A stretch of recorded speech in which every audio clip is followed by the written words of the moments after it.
বসেছো কেন? এটা কি বসার জায়গা? এটা বসার জায়গা নয়, এখানে যে গদি পাতা আছে এটা তোমার বসার জায়গা নয়, ওঠো এখান থেকে। ও তাহলে তাহলে কার বসার জায়গা? এ বাড়ির লোকেদের। ও তাহলে তো ঠিকই আছে, আমি তো এখন এ বাড়ির লোক। এ বাড়ির লোক? কোথাকার কে অজাত কুজাত? চুপ, একদম চুপ।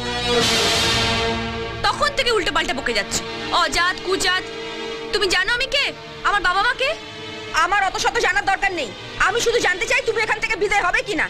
শোনো, তুমিও এখানে পেটের দায়ে পড়ে আছো, আমিও এখানে পেটের দায়ে পড়ে আছি। দুজনে ঝগড়া করে কি হবে বলো তো? এসো দুজনে একসঙ্গে দোল খাই। ধ্যাৎ, মেরে তোমার মুখ ভেঙে দেবো আমি, হতচ্ছাড়ি ভেঙে।